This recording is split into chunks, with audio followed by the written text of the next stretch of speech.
Many years ago, in the beautiful city of Enugu, there lived a young woman whose name was Ijeoma. Ijeoma was very beautiful and she was doing well for herself. She had a good job at a private school and lived in a comfortable two-bedroom apartment in a decent neighborhood. She was not what you would call rich, but she was not struggling either. At least she was able to pay her rent on time and eat whatever she liked. She was even able to support her two younger siblings whose names were Nnamdi and Adese and who were still in school. But there was just one problem. Ijeoma was very unlucky with love. No matter how well she was submissive to her man, no matter how well she treated the men in her life, no matter how loyal, how faithful, how respectful, how loving, name it, no matter what she did to the men in her life, at some point they would always hurt her. If they were not cheating on her, they would lie to her. Some would even beat her. Some would even use her for the little money that she had.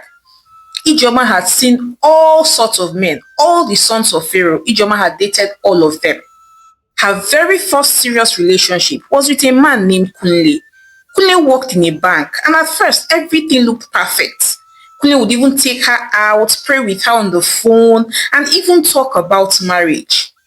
But one day, when Ijeoma went to visit him without telling him, she opened the door and saw Kunle with another woman. Jesus! Ijeoma shouted and froze at the door. Kunle quickly jumped up and said, Ijeoma, it's not what you think. I promise you, this is the devil's handwork. Oh, get it behind me, you devil! Get out! Kunle said, feigning innocence. Oh, really? So the devil helped you get a woman, strike a woman, then bring her to your house, and you're telling me it's the devil's handwork? Ijeoma replied sadly. And that was how that relationship ended. She left and never looked back. Then after Kunle, there was Pastor Tim. Pastor Tim was a gentle, soft-spoken man who had always quoted scripture. Every time he would be quoting scripture, may the Lord bless you. May the Lord be with you. He had even told her that God told him to marry her. And Ijeoma, she foolishly believed him. She even left her own church and started attending his church. She even joined the ushering department. She even gave testimony one Sunday. Praise the Lord. Brethren, praise the Lord. The Lord has brought a man my way, one of his choicest sons. And yes, even though I cannot tell you his name or give you details, I'm just here to return all the praise to my Father for finally hearing my heart cry and bringing a man to wipe away my tears. Ijeoma said as she gave testimony in the church. But one fateful day, after midweek service, she forgot her handbag. So she went back to church to go and get it. But what she saw shocked her. She saw her Pastor Tim, a man after God's heart, one of God's choicest sons, sitting in his office and touching and romancing one of the church members, who was a prayer warrior. She screamed. And yet again, that was how that relationship ended.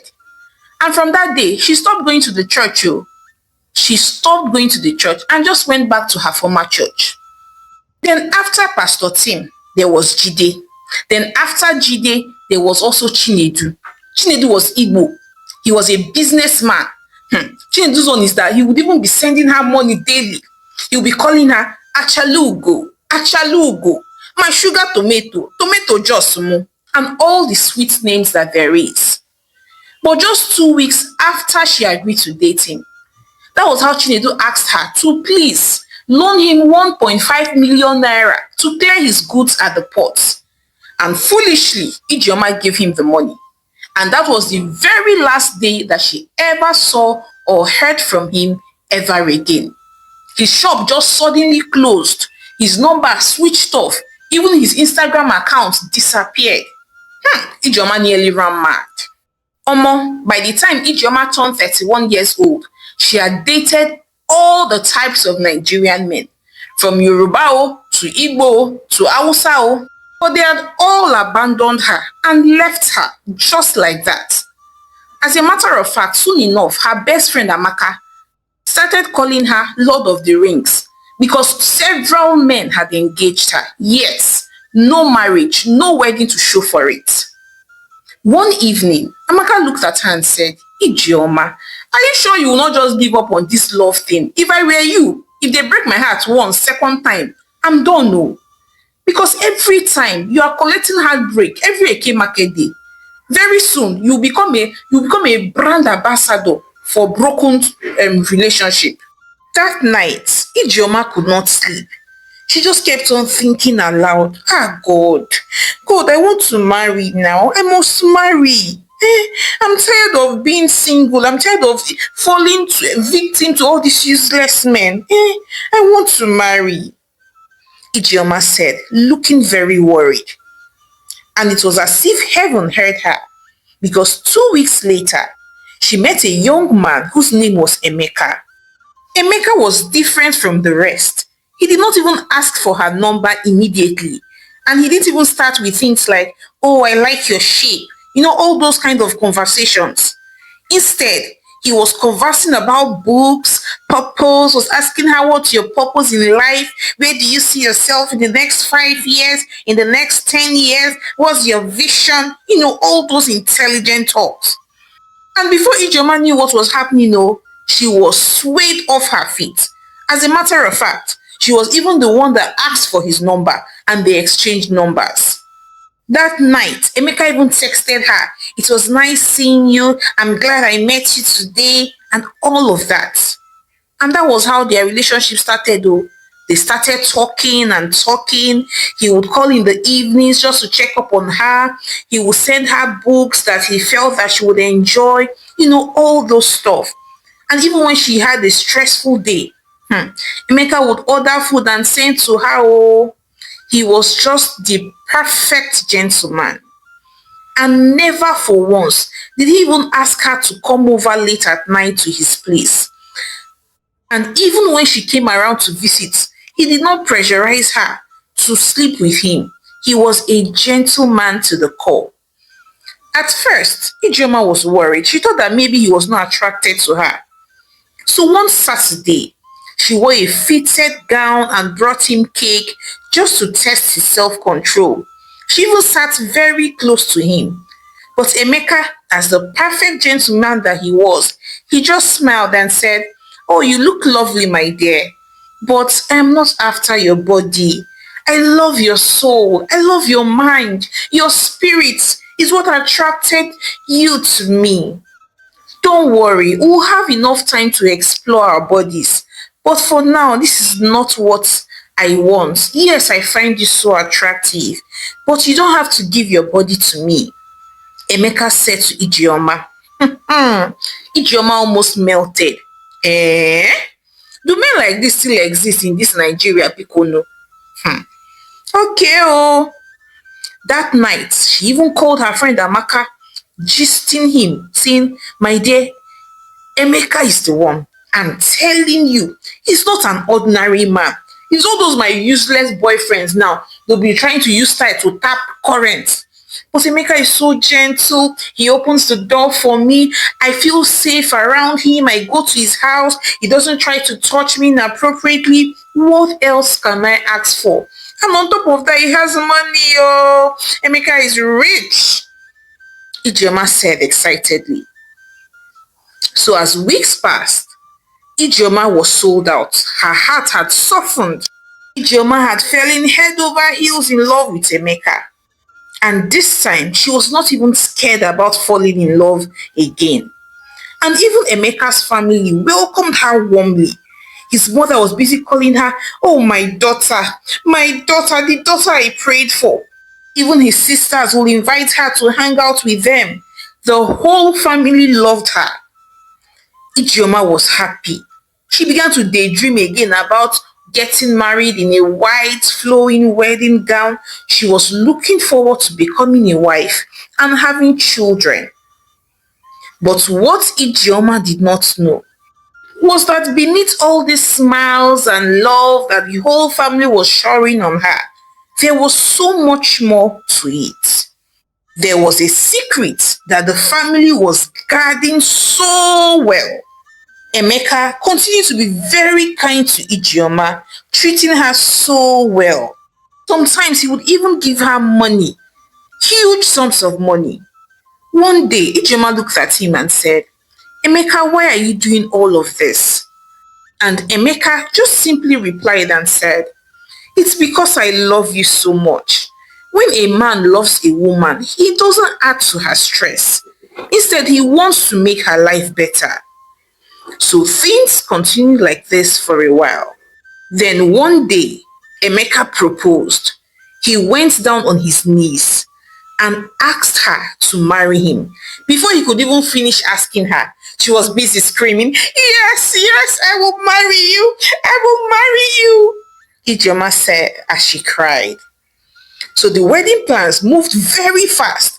Emeka, an Igbo man, Odogu, he paid the bride price in full. No complaint whatsoever. He covered everything, makeup, venue, whatever the cost there was, he covered it. And on the wedding day, Ijeoma looked so beautiful. She was happy.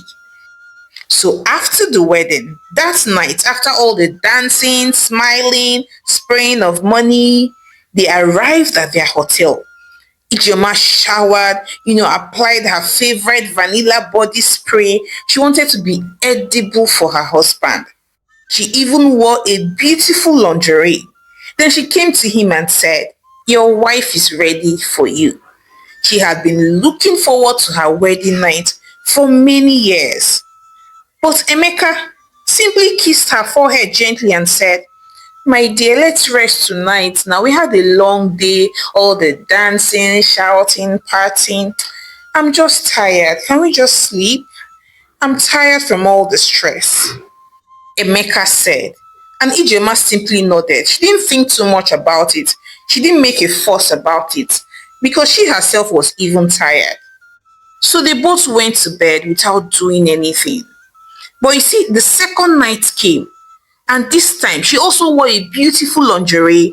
She even played music in the background, all of that, dimmed the lights, all those nice, nice things. Yet, Emeka refused to fulfill his marital obligations towards her. Instead, he just gave her a side hug, then kissed her forehead and said, my dear, we have our lifetime. Let's not rush. We can do this some other time. And that was how it was again, the third night. Nothing Ijeoma did helped. Not the beautiful lingerie or the nice smelling perfume or the music playing in the background. Absolutely nothing. And that was when she began to get worried.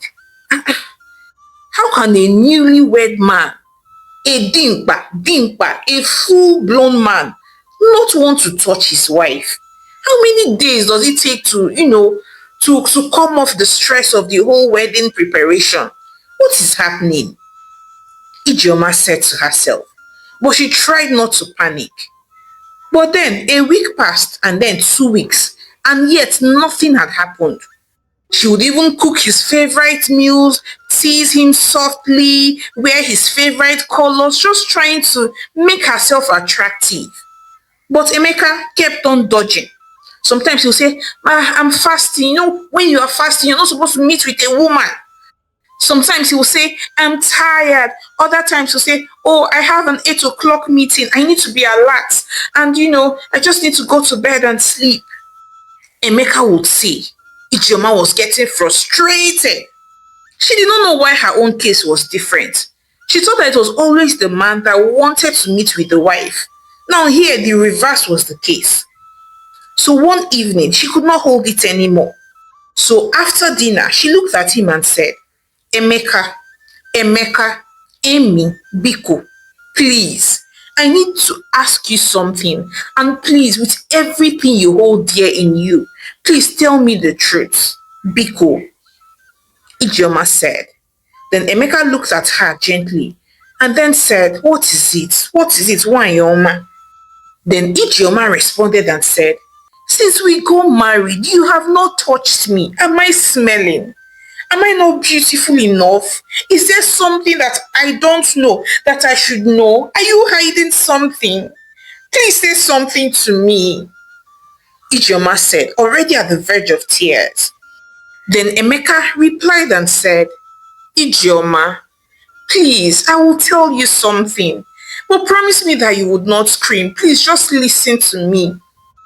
Emeka said sadly. But by this time, Ijeoma's heart was already in her mouth. Then Emeka looked at her and said, I am impotent. I cannot perform. My chairman is not working. Emeka said sadly. Then he went ahead and explained about how when he was barely a child, he had an accident and it damaged his reproductive organ.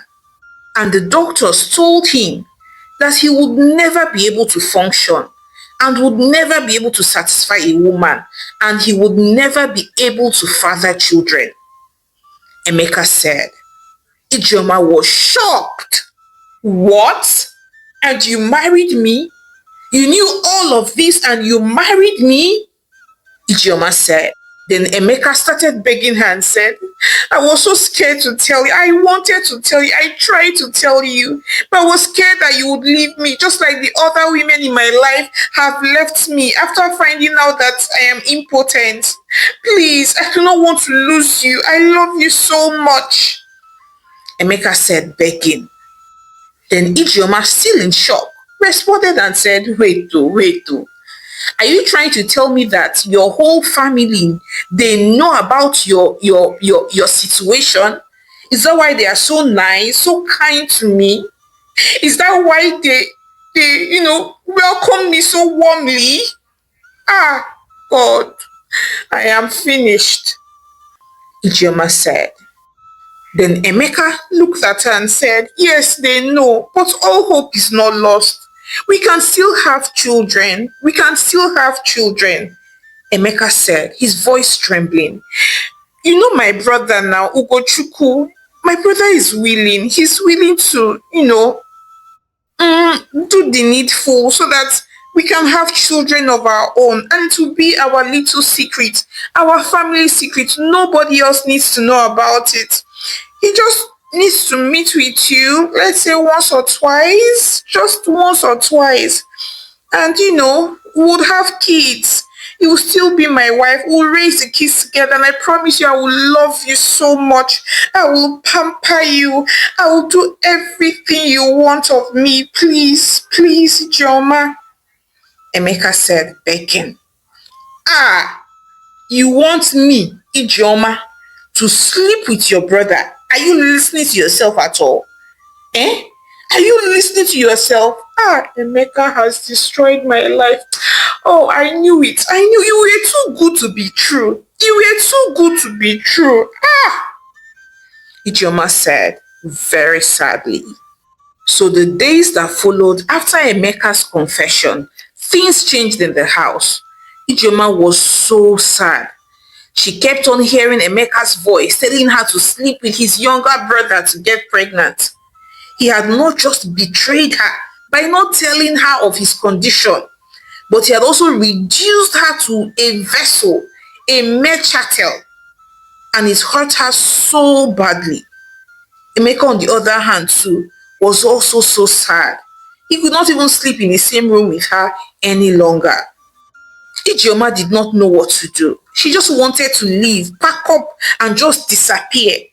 But then, her siblings, Emeka was the one that was paying her sister's school fees, and even her brother, Nnamdi, was working in her husband's company, their family company. So they had her roped in. She was confused. She didn't know what to do. Then later that day, Emeka came to her bedroom and knocked and said, Ijeoma, please, my parents want to speak with you. The whole family wants to see you. Please, Emeka said. And although Ijeoma was very upset, and neither Emeka nor his parents were the people she wanted to see at the moment, but out of respect, she decided to follow him to go see his parents. So upon getting to his parents' house, his mother looked at her and said, Oh, my daughter, please forgive us, Bara, because you know. But Ijeoma was so upset. Then his father stared at her and said, we did not want to lose you. He, my son has had more than 10 failed relationships. We just wanted him to get married. And you make Emeka very happy. Besides, there are other ways to have children. It mustn't be done, the normal way, eh? And this is our family secret. Please try and understand from our own point of view. The father said, what? Understand? I should understand the fact that I've been deceived into a marriage with a man that cannot touch me. Okay, aside children, is it only to give me children that a husband is supposed to do? And as if that is not enough, people have already arranged, concluded in your mind to pass me around like a family property.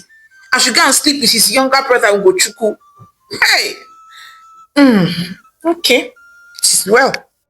Ijeoma said very sadly. Then Emeka's mother looked at her and said, my dear, I know that it doesn't sound right. It is not right. But at least if you sleep with Ugochukwu, that means it's still our blood. Ugochukwu will give you children. You just need to meet him once or twice each time you want a child. Please, we will treat you like a queen. You will never lack. In short, by doing this, you would win our hearts, our trust, our love completely. His mother said to her. By this time, Ijeoma was at the verge of breaking down in tears. Then she turned to Emeka. Then Emeka looked at her and said, Ijeoma, I know that I hurt you, but I'm sorry. This is bigger than us. This is bigger than me. This is our future, our lineage. Then his father stood up and walked to a side drawer and brought out a brown envelope. Then he handed it over to her and said, there is a check in that envelope. It is 45 million naira. All for you. This is just a tip of the iceberg of how we will treat you. Please, Ijeoma, do this for your husband. Do this for our family. His father said. Ijeoma just held the envelope. She was too stunned. She could not believe her eyes. Then she just put it inside her handbag. She looked at all of them, from Emeka to his mother to his father to his brother, all of them. Then she just responded and said, please, I need some time to think. Please, just give me some time. Then she walked away. And when she got back home, she kept on staring at the envelope. She did not know whether to be angry or whether to accept this offer. She thought of her siblings, Adaeze and Nnamdi. She knew that whatsoever she did was going to affect them. So she picked up her phone and called her best friend Amaka. She told Amaka every single thing, from the deception to the offer that the family had for her. But her friend Amaka simply responded and said, my dear, do not even try sleeping with that small boy. Are you kidding me? Don't let love blind you into madness. So what kind of nonsense is that one? This one is not love. They knew the truth, yet they hid it from you.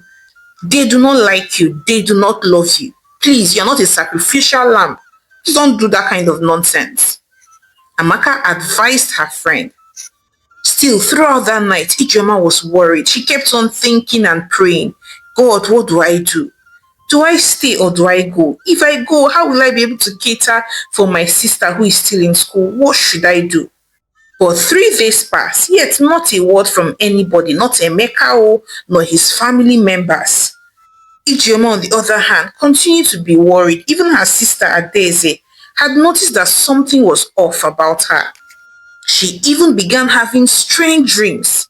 She did not know what to do. Then one day, Emeka finally called her and said, Ijeoma, my love, I miss you. Please come back to your senses. Please. We are doing this for us. Nobody would know. The child will still look like you and still look like me because, it's my brother that is helping us get this child. Ijeoma, please do not break our family apart by being stubborn. Emeka said. Ijeoma did not know what to say. She just simply ended the call gently. Although she still kept on receiving messages from Emeka's mother. Oh, we are praying for you. You're our daughter. Remember, love requires sacrifice. Busy quoting different motivational quotes that does not even make sense. Then one day, Ijeoma made a decision.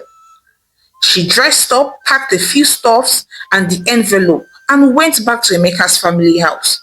They were all happy and surprised to see her. His mother ran out to welcome her and said, I knew you would make the right decision. I knew you would come back. My daughter, I knew that you were smart, Ijeoma's mother said. But Ijeoma did not even say a word to her. She just walked straight into the parlor and placed the envelope on the center table. By this time, the whole family was present. Then she looked at them and said, I do not want your money. And I do not want to be a part of this dirty secret. And I do not want this marriage either. Ijeoma said. Emeka stood up. Ijeoma, please now, we can still work this out. We can find a common ground. Please don't do this to me. Okay, we can adopt a child if you do not want to sleep with my brother. Please. Then Ijeoma stared at him and said, you had a chance to tell me the truth. You should have given me the choice to choose, not just force it through my throat, shove it down my throat, and expect me not to react. Instead, you connived with your family to plan to use me, to pass me on as a family property. I can't do that. I cannot be a sacrifice for your family's nonsense foolishness. Ijeoma said as she slowly removed her wedding ring, placed it beside the check, looked directly at Emeka and said one last thing. If you really loved me, you would have told me the truth. And you will not offer me as a chattel, as a lamb to your brother, as a common commodity, a property that is owned. Ijeoma said. Emeka was so sad. I loved you now. I know it's not even I loved. I still do. I love you so much. Ijeoma, please think this through. Don't do this to me. Emeka said. But Ijeoma was done. And she just simply walked out on them with her pride and dignity intact. She moved back into her small apartment and started teaching in a secondary school again. She was now working towards opening her own school.